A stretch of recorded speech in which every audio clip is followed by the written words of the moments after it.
The Jews of Ireland. The American people, and to a great degree Europeans as well, never associate the Jewish people with the Kingdom of Ireland.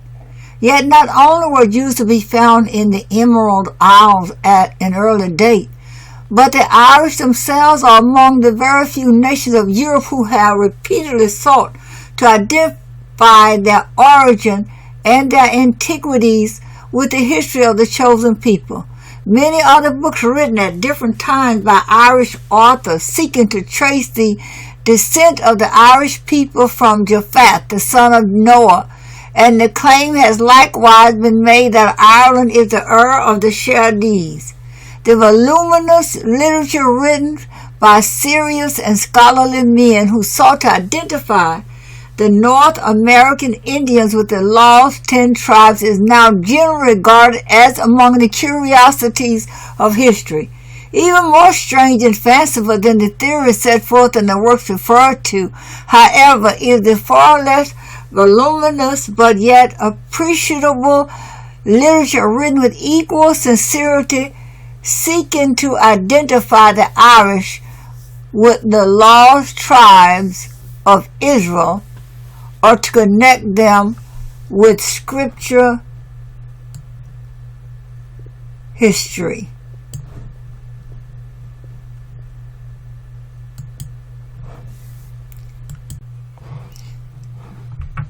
Ireland.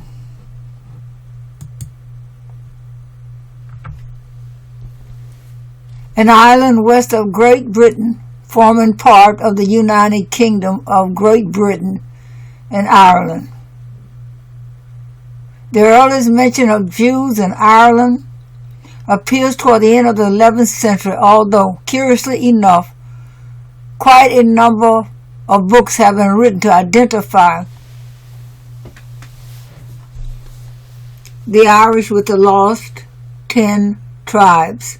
The first authentic mention of Jews in Ireland is a record dating from 1079.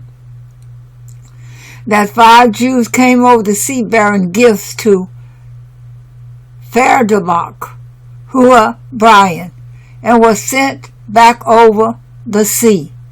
No further reference is found until nearly a century later, in the reign of Henry II of England. That monarch, fearful lest an independent kingdom should be established in Ireland, prohibited a proposed expedition thither.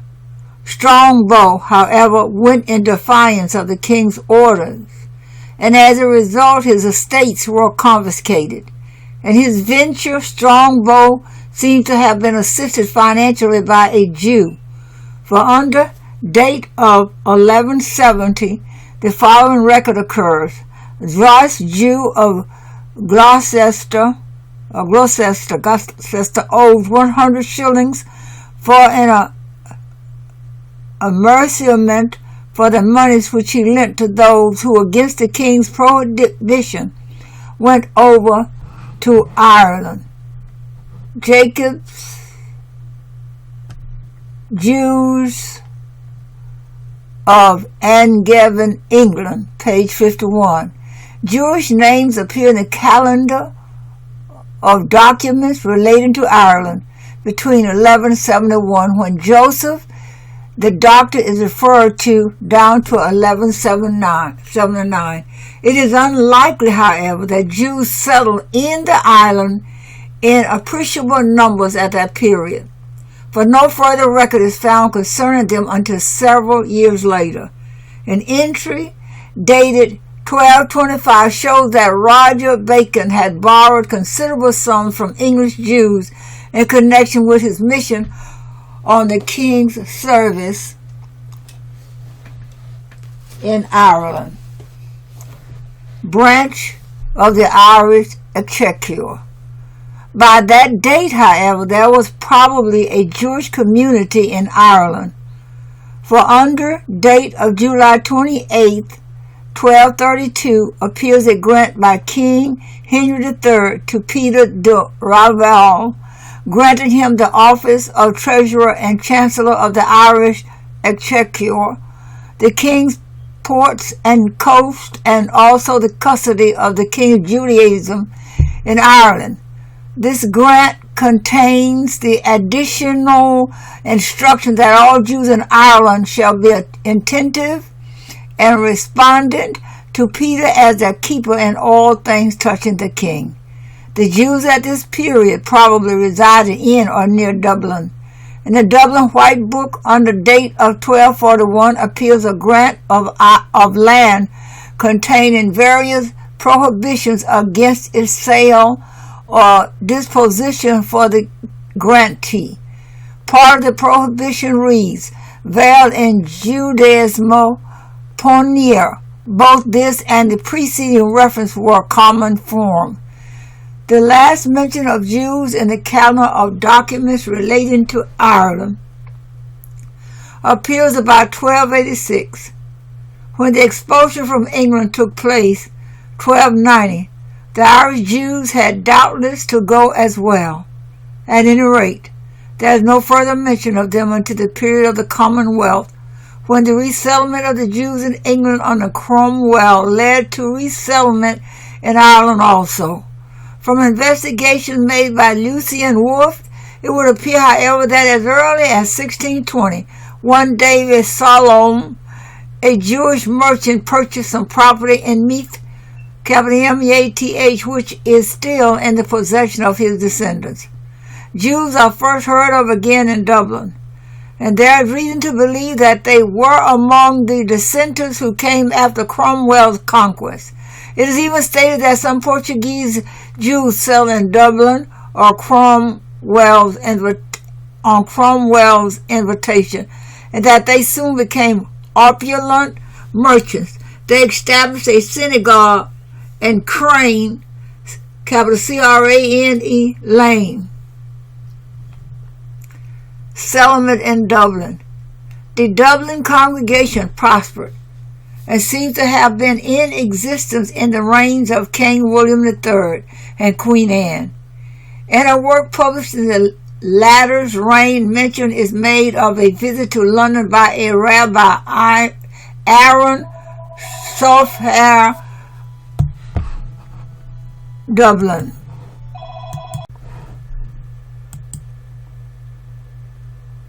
Aaron Sofer of Dublin.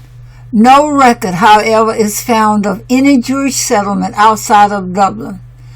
As late as 1737, Cork seems to have had no Jewish community, though toward the middle of the century mention is made of Jews residing there. In 1728 or thereabout, Michael Phillips presented the Dublin Jews with a piece of freehold ground at Ballybough Bridge for a cemetery. And about the middle of the 18th century, the Bevis Marks congregation of London assisted them financially in erecting a wall round the burial ground. It should be mentioned that the Dublin congregation at one time proposed to affiliate itself with the Spanish and Portuguese congregation of London. Dublin in 1745 contained about 40 Jewish families comprising about 200 persons. Their synagogue was at Marlborough Green, and that cemetery in the center of the village of Ballybough. In 1746, a bill was introduced in the Irish House of Commons for neutralizing persons professing the Jewish religion in Ireland.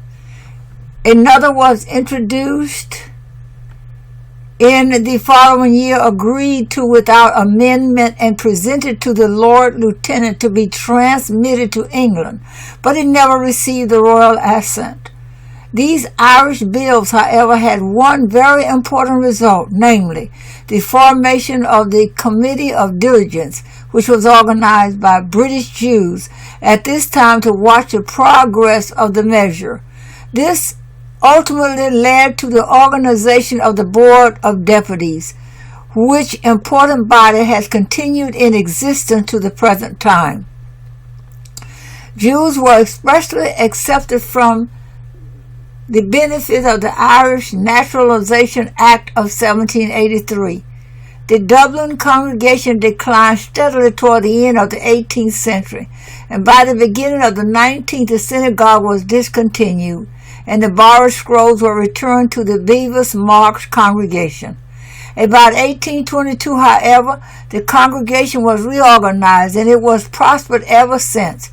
Its meeting place was for several years at 40 Stafford Street. A new synagogue was built in Mary's Abbey in 1835, and the present place of worship is in Adelaide Road.